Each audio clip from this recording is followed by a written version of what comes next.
हाँ तो प्यारे बच्चों, कैसे हैं आप लोग? उम्मीद है कि अच्छे होंगे और बिल्कुल बेहतरीन अंदाज में आप अपने पढ़ाई कर रहे होंगे।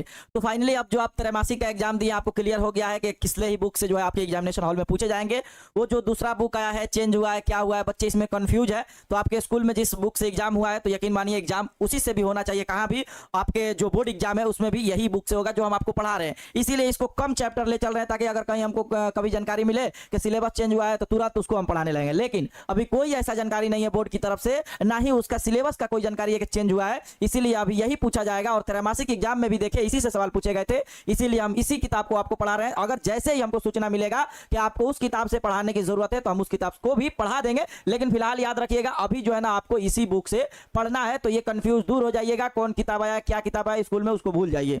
जो आपके सिलेबस है उसी के अकॉर्डिंग हम लोग चलते हैं, ठीक है, ताकि बच्चे गुमराह ना हो। आज बाबू हम लोग पढ़ने वाले हैं नॉन हिंदी, है ना। आप लोगों की क्लास क्या है, नॉन हिंदी, और चैप्टर 11 है। आपको उर्दू में आपको पता है कि 2 खत मकतूब बता, 1 मकतूब बता दिए गालिब, अपनी बेटी सोगरा के नाम बताना है, फिर मेहदी अफादी, 3 है। तो आज ये हिंदी ले लिए, फिर 2 बचेगा, उसको भी आहिस्ते आहिस्ते ले लेंगे। क्लियर है? तो सबसे पहले नॉन हिंदी आज हम लोग पढ़ेंगे चैप्टर, ये याद है आपको, क से कबीर और क से कबीर दास, यानी कबीर के पद के लिखने वाले कौन है? कबीर दास। क्लियर है? हाँ, बहुत सारे बच्चे आ गए हैं। चलिए बिल्कुल धीरे धीरे धीरे धीरे सभी लोग आ जाइए, है ना। तो ये चैप्टर हम लोग पढ़ेंगे। और ये आप कबीर दास देख रहे हैं, कबीर के पद नॉन हिंदी पाठ हो जाएगा। और बाबू ये हिंदी इसी को या नॉन हिंदी कहते हैं, पाठ 11 यानी चैप्टर 11 कबीर के पद, रचनाकार कबीर दास हो जाएंगे। विदा में क्या है बाबू? कविता है। आज तो पढ़ने में मजा आएगा, क्योंकि कविता है कैसा है ये कि आपको सुनने के बाद बहुत ही अच्छा लगेगा, है ना। चलिए शुरू किया जाए, और बिल्कुल बेहतरीन विलंब किए हुए, हाँ बिल्कुल अभी आप पढ़ाई कर लीजिए, बाद में जो है ना आपका कमेंट वगैरह देखते रहेंगे। तो सबसे पहले पढ़ाई जरूरी है, ताकि लेक्चर जो है बेहतरीन अंदाज में कम मिनट में आपका क्लियर हो। चलिए तो देखिए, सबसे पहले बाबू कबीर दास क्या कहना चाहते हैं, ये कबीर कहना क्या चाहते हैं। तो कबीर के पद यानी कबीर क्या कहना चाहते हैं? कबीर भक्ति काल के अप्रतिम भक्त कवि थे, ठीक है, अप्रतिम भक्त कवि थे। उन्होंने अपनी रचना के माध्यम से भक्ति के नाम पर, जो भक्ति आप जान रहे क्या होता है, व्याप्त बाह आडंबरों एवं व्यर्थ अनुष्ठानों पर करारा प्रहार किया है। जो पहले के लोग नहीं होते हैं कि जो दादा परदादा किए हम वही करेंगे, उनका भी पक्षी को ही क्या कहते हैं, बाह आडंबरों। तो ये कह रहे कि नहीं, वैसा कैसे हो सकता है कि अगर वो चीजें गलत है, अगर उस पीढ़ी में तो वो गलत होगा, है ना। पाठ में शामिल पदों में उनका यह रूप मुखर हो उठा है। पदों की, है ना, पदों की महत्ता इस अर्थ में खास तौर पर उल्लेखनीय है कि उनका भाव बोध न सिर्फ बल्कि तत्कालीन समय से जुड़ता है, बल्कि समकालीन समय में भी उनका उपादेयता यथावत है, मतलब इस काल में भी। अब देखिए इसमें आपको बस 2 पद है। एक तो ध्यान रखिएगा, पहले पद में स्थापित रूढ़ियों के समांतर सच के सीधे साक्षात्कार की प्रस्तावना है पहले में। अर्थात पहले में क्या है, कागज के लिखी, कागज मतलब बाबू क्या होता है, सिंपल सी बात है, कागज यानी कागज। कागज का अर्थ क्या होता है बाबू? कागज का अर्थ होता है कागज होता है, क्या होता है? कागज। तो ये तो क्लियर हो गया, कागज हो जाएगा, है ना, कागज हो जाएगा।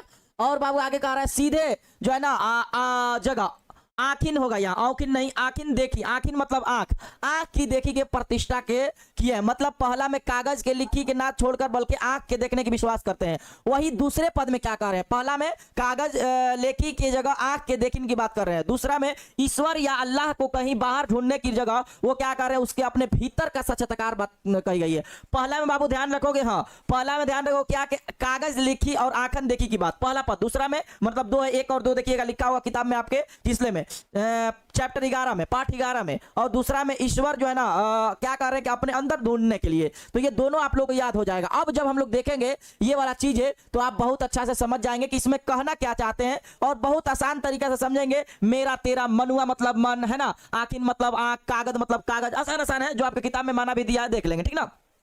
अब इसमें क्या करें, मेरा तेरा मनुआ कैसे एक होई रे कबीरा, मेरा तेरा मनुआ कैसे एक होई रे, यानी तेरा मन और मेरा मन एक कैसे होगा, है ना। मैं कहता हूँ आँखन देखी, तू कहता है कागज लिखी, है ना। तो मैंने कहा है कि मैं कहता हूं आंख से देखा हुआ और तुम कहते हो कागज के लिखी, तो ऐसे में तेरा और मेरा मन एक हो ही नहीं सकता है ना। मैं कहता हूं सुरझावन हरी, तू राखे उलझाई रे कबीरा, है ना। कह रहा है कि मैं सुलझाने की बात करता हूं और तुम उसको उलझाने की बात करते हो। मैं कहता हूं तू जागत रहिए, है ना। मैं कहता हूं तू जाग जागत रहियो तू रहता है सोई रे कबीरा। तो ये कह रहे कि हम कह रहे हैं कि तुम जागते रहना और तुम सो जाते हो। मैं कहता हूं निर्मोही रहियो तू जाता है मोही रे।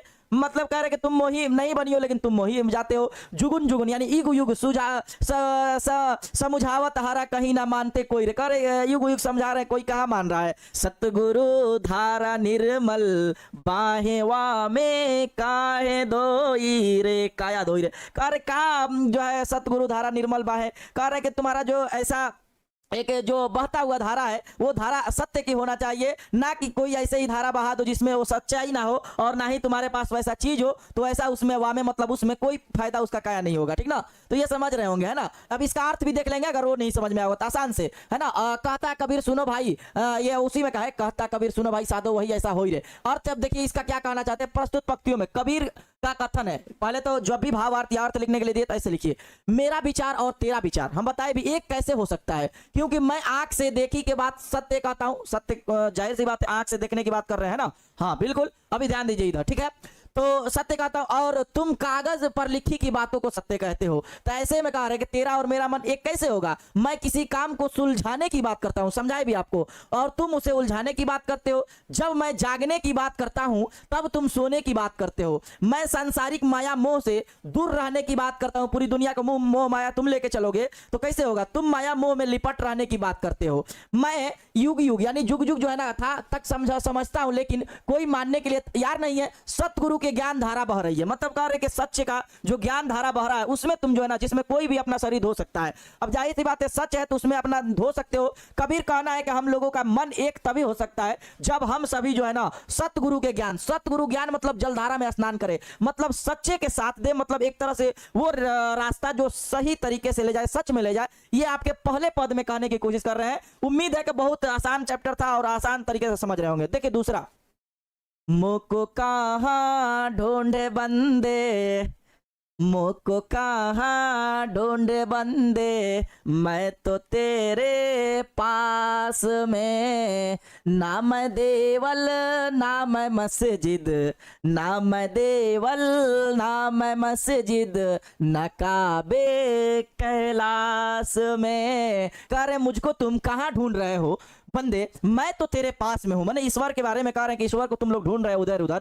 मोको, मोको मतलब मुझको, मुझको कहां ढूंढे हो बंदे, मैं तो तेरे पास में हूं। ना ही देवल ना ही मंदिर ना ही मस्जिद, मैं कहीं नहीं, ना ही काबे और ना ही कैलाश में, है ना। दोनों को जोड़कर बताया गया, हिंदू मुस्लिम दोनों को बताया गया कि यहाँ ईश्वर तुमको नहीं मिलेंगे। ईश्वर है, मुझको कहां ढूंढे बंदे, मैं तो तेरे पास में। ना तो कोनो क्रिया कर्म में, ना ही जोग बैराम में, बैराग में, मतलब कह रहे ना ही जोग बैराग में। कह रहे कि ना ही कोनो कार्य क्रिया कर्म जो है लोग करते हैं ना अलग अलग जो है ना, पूजा पाठ तंत्र मंत्र है ना, और एक तरह से नहीं जोग बैराग। कह रहे कि ना ही जोग टोट जादू टोना, ये सब में कहीं हम नहीं मिलेंगे। खोजी होई तो तुरंत ही मिली हो पल भर की तलाश में। कहे कबीर सुनो भाई साधो सब सांसों की सांस में, बस सांस जो देख रहे हो उसी में मैं हूं, मैं नहीं ईश्वर है। अब तुम्हारा हृदय कितना पवित्र है ना। वाह सर पढ़ते हैं। हाँ बिल्कुल, तो मतलब सांस जो है उस सांसों सांस में ईश्वर आपके बसे हुए है ना। तो ये खोजने इधर उधर लंबा प्रक्रिया कर्म कांड करने से, झूठ मूठ का ये सब जापे तिलक छापे वो पढ़े थे उसमें भी लंबा लंबा टीका मारने से, दाढ़ी टोपी रखने से कोई सच्चा व्यक्ति नहीं हो सकता है। उसके अंदर वो चीजें होनी चाहिए जो ईश्वर के प्रति हो, और ईश्वर है पास में तो समझिए आपका सब चीज पाक है और सब चीज जो है ना अच्छा है। लेकिन ऐसे ढूंढते रहिएगा तो ये सब ढोंगी बाबा बाबा के चक्कर में जिंदगी बर्बाद हो जाएगा। तो ये सब चीजें आप लोग समझ गए होंगे उम्मीद है ना। इसमें अर्थ भी वही दिया है जो हम आपको बताएं। ईश्वर लोगों से कहते हैं कि है मनुष्य तुम मुझे कहां खोज रहे हो, है ना। मैं तो तुम्हारे पास हूं, अर्थात तुम्हारे अंदर हूं। मैंने तो मंदिर में रहता, मैं तो ना तो मंदिर में रहता हूं और ना ही मस्जिद में रहता हूं। मैं काबा या कैलाश में भी नहीं रहता हूं, ना तो मैं है ना किसी कर्मकांड के प्राप्त हो सकता हूं, है ना, और ना योग बैराग प्राप्त हो सकता है हूं। यदि तुम मुझे सच्चे हृदय से खोजोगे तो मैं शीघ्र मिल जाऊंगा, है ना। कबीर कहना है कि ईश्वर या अल्लाह हर एक प्राणियों की आत्मा में निवास करते हैं, जैसे सांस तुम पढ़े थे ना, कितना आसान है। चलो अब हम लोग सवाल को भी लगा लेते। उम्मीद है कि कितना छोटा सा चैप्टर आप लोग बहुत ही बेहतरीन अंदाज में समझ गए थे और क्लियर आपको समझ में भी आ गया होगा एकदम बिल्कुल कम समय में। अब देखिए ऑब्जेक्टिव के आ गए हैं, फिर हम लोग इससे सब्जेक्टिव में चलेंगे। सवाल है मोको शब्द का प्रयोग हुआ है किसके लिए, है ना, जल्दी जवाब दो। तो कहोगे सर कवि के लिए, ईश्वर के लिए। मोको मतलब मुझको यानी ईश्वर के लिए, तो क्या हो जाएगा, मोको कहाँ ढूंढे बंडे, मैं तो तेरे पास में, है ना, तो ये हो जाएगा ईश्वर के लिए। और सभी लोग आंसर दे भी रहे हैं, क्लियर है। चलिए आगे की ओर बढ़ते हैं। सवाल नंबर 2, कबीर थे सगुणवादी, निर्गुणवादी, बहुलवादी या समांतवादी, जल्दी से बताइए। आप शुरू में देखे थे, हम बताए थे कि कौन कवि थे, जल्दी बताइए, देखते हैं कितने लोग सही दे रहे हैं आंसर इसका। हाँ चलिए जल्दी आंसर दीजिए, आंसर दीजिए जल्दी से, तो हाँ जल्दी आंसर दीजिए। हाँ देखते हैं कितने लोगों का सही आ रहा है, अभी हम यहीं हैं, जल्दी आंसर दो जल्दी। सवाल कबीर थे सगुणवादी थे, निर्गुणवादी थे या बहुलवादी थे या समांतवादी थे, क्या थे, जल्दी से बताओ। और तुम बताओगे, हाँ जल्दी बताओ कि क्या थे कबीर, और तुमको हम सिखाए भी थे और दिखाए भी थे और आसान तरीके से तुम बता भी दोगे, है ना। चलो तो हम लोग आगे की ओर कंटिन्यू करते हैं। तो सभी लोग आंसर सही दे रहे हैं कि कबीर जो थे क्या थे बाबू, कबीर निर्गुणवादी थे, सभी लोग दे भी रहे आंसर निर्गुणवादी। चलो आगे की ओर बढ़ते हैं। सवाल नंबर बाबू 3, कबीर ने ईश्वर को निवास कहाँ माना है, मंदिर में, मस्जिद में, पूजा पाठ में, हृदय में माना है ना। ना मैं देवल ना मैं मस्जिद न काबा कैलाश में, तो देवल यानी मंदिर, मस्जिद मस्जिद यानी उसमें नहीं बल्कि हृदय यानी मैं तो तेरे पास में, मोको कहाँ ढूंढे बंदे, मैं तो तेरे पास में, मैं तेरे पास हूँ, टेंशन टेंशन नहीं लो। आगे की ओर बढ़ते हैं। सवाल नंबर 4, तू कहता है आखिर देखी, है ना, बात किसने कही है, ईश्वर ने, कबीर ने, भक्ति ने, कोई नहीं। तो कितना आसान सा सवाल है कि आखिर देखी बात किसने कही है। और लगाओ आंसर 4 नंबर का, थोड़ा वक्त ले रहे ताकि तुम लोग जो है ना सही आंसर कर देखो। चलो सभी लोग आंसर दे रहे हैं आसान, कबीर ने। आगे की ओर बढ़ते हैं। सवाल नंबर 5, कबीर विरोध किया, कबीर को विरोध ईश्वर लोगों ने बाहडंबर, तो ये हो जाएगा बाहडंबरों ने, और आंसर ग हो जाएगा। 5 नंबर का आंसर क्या हो जाएगा बाबू, 5 नंबर का हो जाएगा ग, चलो सी यानी। आगे की ओर बढ़ते हैं। सवाल नंबर, कबीर क्या थे, संत, भक्त, झूठा, बेईमान, तो झूठा तो भाई थे नहीं। और कबीर, जो लोग आंसर दे रहे हैं सवाल नंबर 6 का आंसर, वो बिल्कुल उनका आंसर सही हो जाएगा, क्या बाबू, वो हो जाएगा संत थे, और राइट आंसर संत हो जाएगा। आगे बढ़ते हैं। सवाल नंबर ये 7, कबीर दास किस स्वभाव के थे, अक्खड़, कूर, निंदक, चाटुकार, तो कूर तो निंदक नहीं बल्कि अक्खड़ थे, और 7 नंबर का सही जवाब हो जाएगा ए हो जाएगा, क्या होगा बाबू, 7 नंबर का ए हो जाएगा। चलो आगे की ओर बढ़ते हैं। सवाल नंबर 8, मोको कहाँ ढूंढे बंदे, मैं तो तेरे पास में, प्रस्तुत पंक्ति उद्धृत है, अभी तुम चल रहा है तो ले लोगे, बाद में तुम खुद जवा जाओगे कि ये कबीर के पद से, पीपल से नहीं है, नहीं बिहारी के दोहे से। अब देखो इनके लेखक बात करोगे बिहारी के दोहे, तो इनका तो हो जाएंगे बिहारी, है ना, ये तो बिहारी हो जाएंगे। अगर हम बात करेंगे पीपल के, तो गोपाल सिंह नेपाली हो जाएंगे, है ना, गोपाल सिंह नेपाली हो जाएंगे, गोपाल सिंह नेपाली, गोपाल सिंह नेपाली हो जाएंगे। अगर हम बात करते हैं इनका बात करते हैं कबीर के पद, तो कबीर दास हो जाएंगे, ये तो सिंपल सी सबको याद हो जाएगा, कबीर दास हो जाएंगे, है ना। अगर हम बात करेंगे झांसी की रानी, तो कुमारी यानी सुभद्रा कुमारी चौहान, है ना, सुभद्रा कुमारी चौहान हो जाएगा। तो ये सब चीजें तुम लोगों को क्लियर है सभी का, तो इसका आंसर कबीर हो जाएगा। चलो आगे की ओर बढ़ते हैं। सवाल नंबर 9, मोको का अर्थ क्या है, मोको मतलब मुझको, सिंपल सी बात है, और ग आंसर क्लियर हो जाएगा। आगे बढ़ते हैं। 10 नंबर बाबू क्या सवाल है, कबीर किस काल के कवि है, आदि काल, भक्ति काल, रीति काल, और तुमको देखे थे सही में उसी वक्त देखे थे कबीर किस काल के कवि थे, और आसान सा आंसर है, और सभी लोग सही जवाब देते हैं और बताए भी थे कि कबीर जो है भक्ति काल के कवि थे, और राइट आंसर ख हो जाएगा। सवाल नंबर 11, कबीर दास भक्ति धारा के कवि हैं, सगुण भक्ति धारा, निर्गुण दोनों, तो ये निर्गुण तो थे ही, तो निर्गुण लगाओगे, और सगुण रहेगा तो दोनों लगाओगे, तो यानी 11 नंबर का जो आंसर हो जाएगा वो आंसर भी हो जाएगा बाबू, बिल्कुल 11 नंबर का आंसर जो हो जाएगा वो क्या होगा बाबू, वो हो जाएगा बिल्कुल निर्गुण भक्ति धारा। चलो आगे की ओर बढ़ते हैं। सवाल नंबर बाबू 12 क्या है, किस कवि को भाव बोध ना सिर्फ तत्कालीन समय से जोड़ता है बल्कि समकालीन समय से भी जोड़ता है, तो बिल्कुल भाव बोध या पहले या आपके दोनों मिला के जो है ना कबीर को, और राइट आंसर कबीर हो जाएगा। आगे बढ़ते हैं। सवाल नंबर 13, कबीर के अनुसार व्यक्ति किस कारण सत्य की पहचान नहीं कर पाता है, अपनी अज्ञानता से, मृतता से, या दोनों से, या सभी गलत है। 13 नंबर का आंसर दो, हाँ 13 नंबर का आंसर दो। आज सर बात नहीं कर रहे, अरे आप पहले पढ़ लो, है ना, आज ना नींद है, पहले पढ़ लो, ध्यान देके, इधर उधर बात करोगे तो फिर भाग जाओगे, ठीक ना। तो दोनों सही हो जाएगा, और ये दोनों सही हो जाएगा, ठीक ना। चलिए, अपनी अज्ञानता से और मृतता से हो जाएगा, तो यानी दोनों सही इसमें हो जाएगा। 13 नंबर का आंसर क्लियर है। यहाँ मूर्खता से होगा, इसीलिए जो है ना थोड़ा सा कंफ्यूज। चलो आगे की ओर बढ़ते हैं। सवाल नंबर बाबू ये 14 मैं कहता हूं आंखन देखी, तू कहता है कागज की लिखी। कागज यानी कागज। कागज का अर्थ क्या है बाबू? सभी लोग लिखेंगे कागज हो जाएगा, ठीक है। आखिन मतलब आंख, है ना। आखिन मतलब क्या हो जाएगा बाबू? आंख हो जाएगा। आखिन मतलब आंख हो जाएगा, ठीक है ना। आगे बढ़ते हैं। क्या वो पक्ति उद्धत है? तो कबीर के पद से, और राइट आंसर सभी लोग दे रहे हैं। आगे की ओर बढ़ते हैं। 15 कागज का अर्थ क्या होता है बाबू? पृथ्वी नहीं, बल्कि अभी लिख के बताएं। कागज यानी कागज। और जब भक्ति काल के कवि तो आसान है, कबीरदास हो जाएंगे। सवाल नंबर 17 कबीर ने कागज के लिखी एक जगह किसकी प्रतिष्ठा की है? कानों सुनी आंखन देखी की बात कही है कबीर ने, तो राइट आंसर हो जाएगा बाबू 17 नंबर के ही, बिल्कुल हो जाएगा, है ना। चलिए, अच्छा आप ध्यान दे रहे हैं और इसी तरह से ध्यान देते रहे, तब तो बिल्कुल जो है ना आपका कल्याणिंग है। आगे की ओर बढ़ते हैं। सवाल नंबर बाबू ये है 18 कबीर के अनुसार मनुष्य कैसा होना चाहिए? ईश्वर के प्रति अनुरागी, अनुरागी वाहीन, बाहडंबरों के पुजारी। बाहडंबरों के पुजारी तो ऐसे नहीं हो जाएंगे। ईश्वर के प्रति अनुरागी, और यही सही जवाब हो जाएगा, यानी 18 नंबर का जो लोग आंसर दिए उनका राइट आंसर हो जाएगा। चलो सही है। आगे की ओर बढ़ते हैं। सवाल नंबर बाबू ये कबीर के अनुसार सच्ची भक्ति क्या है? मानव सेवा, यज्ञ हवन, व्रत उपवास, मूर्ति पूजन। मूर्ति पूजन, व्रत उपवास, यज्ञ हवन नहीं, बल्कि मानव सेवा है, यानी मनुष्य की सेवा करना। और 19 नंबर का जवाब जो हो जाएगा वो करेक्ट आंसर क्या हो जाएगा बाबू? ए हो जाएगा। चलो आगे की ओर बढ़ते हैं। सवाल नंबर 20 क्या है? 20 नंबर है कबीर के पद शीर्षक पाठ साहित्य की विधा है ना। क्या है? गद है, पद है, या क्या है? तो ध्यान रखोगे, पद और गद तुमको दोनों समझाए थे, और इसका आंसर जो हो जाएगा 20 नंबर का वो हो जाएगा पद, यानी कविता, तो राइट आंसर पद हो जाएगा। चलो पद, दो पद भी है तो इसे भी याद कर लोगे। कबीर की भाषा कैसी थी? तो सधु खड़ी थी, और राइट आंसर बाबू हो जाएगा सधु खड़ी। 21 नंबर का बाबू ये हो जाएगा करेक्ट आंसर। आगे की ओर बढ़ते हैं। सवाल नंबर ये किन के कविताओं को सच में सीधी सचतकार अर्थात आखिन देखी कही है प्रस्ताव? तो ये हो जाएगा कबीर के, कबीरदास यानी कबीर के, ठीक है। चलिए आगे की ओर बढ़ते हैं। इनमें से कौन निर्गुणवादी भक्तिधारा कवि है? तो निर्गुणवादी सूरदास, तुलसी, वाल्मीकि, जयसी। अब देखो इसमें ऑप्शन ही नहीं दिया है, तो 23 नंबर का आंसर जो क्या लगाओगे बाबू? 23 नंबर का आंसर जो लगाओगे वो लगाओगे जयसी लगाओगे, क्योंकि इसके मुताबिक नहीं है तो एक अपवाद में रहता है, तो खैर जयसी लगाओगे, ठीक ना। 24 नंबर सवाल क्या है बाबू? कबीर के पद शीर्षक पाठ किसकी रचना है? तो ये तो आसान सा सवाल है, क से कबीर और क से कबीरदास।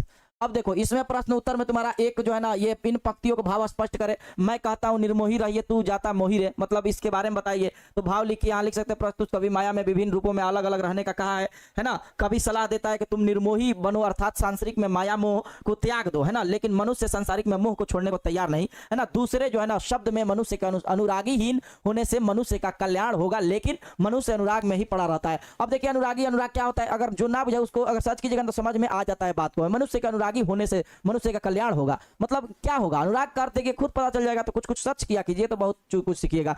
दूसरा, मोह को कहाँ ढूंढे बंदे, मैं तो तेरे पास में, मतलब करे मुझको ईश्वर, मुझको कहाँ ढूंढ रहे हो बंदे, मैं तो तेरे पास में हूं। तो इसी तरह से लिखेगा प्रस्तुत पद में कवि का कथन यह है कि परमात्मा, है ना, मनुष्य से कहता है कि तुम मुझे इधर उधर कहाँ खोज रहे हो, मैं मंदिर और मस्जिद में नहीं रहता हूँ, और ना ही किसी तीर्थ स्थल पर रहता हूँ, बल्कि स्थल पर रहता हूँ, मैं हर पल जीव की आत्मा में रहता हूँ। यदि तुम सच्चे दिल से मुझे खोजोगे तो मैं तुम्हारे आत्मा में ही हूँ, मौजूदा हूँ। पूजा पाठ करने से नहीं बल्कि सच्चे दिल से स्मरण करने से मात्र जो है ना से यही मेरे अर्थात परमात्मा के दर्शन हो जाएगा। प्रश्न नंबर 2 है मोको शब्द किसके लिए प्रयोग हुआ है? यही एक सवाल इंपॉर्टेंट है इसमें, बाकी सवाल को नहीं दे रहा। मोको शब्द जो है ना प्रयोग, ये जान रहे परमेश्वर यानी तो ईश्वर के लिए हुआ है, ब्रह्म रूप के ईश्वर के लिए किया गया। तो बस इतना आसान तरीका है ना। और आगे भी देखोगे तो सवाल एक ये है जो कबीर के रचना के समाज के लिए कितनी स्पष्ट कीजिए, तो ये सब पूछा नहीं जाएगा, ठीक ना, ये सब पूछा नहीं जाएगा, ऐसे तुमको दे दिए हैं, इसका अर्थ भी है तुम देख लोगे, ठीक ना।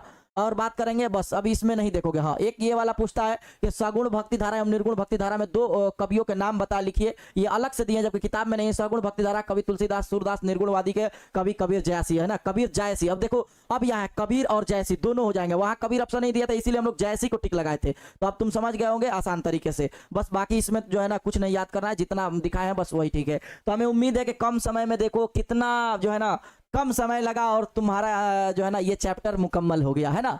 तो चलो हमें उम्मीद है कि ये किसी तरह का अगर कोई अभी जो सवाल पूछ रहे हो क्या कर रहे हो या फिर जो दिल की बात है तुम डाउट में करना, आज के लिए अभी जो है ना यहीं पर रहने दो और तुम्हारा ये क्लास को क्या होता है यहीं पर एंड हो गया। यानी बहुत जो है ना छोटा चैप्टर आसान अंदाज में देखिए बच्चे कह भी रहे हैं कि सर बहुत अच्छा लगा, समझ में भी आ गया, है ना, और बहुत क्लियर भी हो गया, किसी तरह कोई दिक्कत भी नहीं है। अगर भी अभी भी दिक्कत है या कोई तरह का डाउट है तो आपके लिए हर एक चीज खुला रहता है, डाउट हर सेशन में वहाँ पूछ सकते हैं, वहाँ भी आपको जवाब दिया जाएगा। क्लियर है? तो किसी तरह कोई परेशानी हो, दिक्कत हो तो आप लोग डाउट सेशन भेज सकते हैं। ये हम लोगों का चैप्टर 11 मुकम्मल होगा। हाँ, अब लग रहा है कि बच्चे कितने कंफ्यूज में कि सर किताब वगैरह चेंज हुआ है या कौन सा किताब आया है, तो ध्यान रखिएगा किताब चेंज हुआ होगा स्कूल में, हो सकता है दूसरा आया होगा, लेकिन बिहार बोर्ड की तरफ से कोई सिलेबस को लेकर चेंज का सूचना नहीं है। जैसे ही ये सूचना आएगा उसके मुताबिक अकॉर्डिंग चला जाएगा, लेकिन अब सूचना क्या आएगा, अब जो चल रहा है वही चलेगा। इसलिए जो तैयारी करवा रहे हैं हम लोग, चुपचाप तैयारी कीजिए, इधर उधर दिमाग मत लगाइए, है ना। अगर बिहार बोर्ड अगर पूछेगा तो वो गलती करेगा, उस पर बच्चे आवाज भी उठाएंगे, तो इसको चिंता मत कीजिए, क्योंकि बच्चे जो जितना दिन से पढ़ेंगे, जो सिलेबस बताएगा बिहार बोर्ड, वही तो तैयारी करेंगे। अब उसमें एक बाइक अगर कोई लाया जाए या एग्जाम में पूछ दे उसी किताब से, तो ये बिहार बोर्ड की गलती होगी, आवाज बनिएगा, बदल दिया जाएगा, फिर अगला साल से होगा। तो ये आप टेंशन मत लीजिए कि हमारे साथ अन्याय होगा, ये नहीं होगा, ठीक ना। तो आप बच्चे हैं, सब वही चीज पढ़ रहे हैं, तो आवाज एक बार बनिएगा तो उसको जरूर चेंज कर दिया जाएगा अगर उससे सवाल पूछा जाए तब, नहीं तो आप इससे पूछा जाएगा। सिंपल सी बात है, यही सिलेबस है, इसलिए तैयारी भी इसी से करना है। तो किताब को लेकर डाउट सभी को खत्म हो गया होगा, अब ये कोई डाउट नहीं होगा, ठीक है। तो चलिए बाबू, मिलते हैं अब अगली क्लास में। आज के लिए इतना ही, कम समय में हम लोग बहुत अच्छा जो है ना तैयारी कर लिए। अब मिलते हैं बाबू नेक्स्ट क्लास में। अगर किसी तरह कोई दिक्कत है तो आप डाउट में पूछ सकते हैं बाबू। चलिए मिलते हैं अगली क्लास में। आज के लिए इतना ही, हंसते रहिए, मुस्कुराते रहिए और बिल्कुल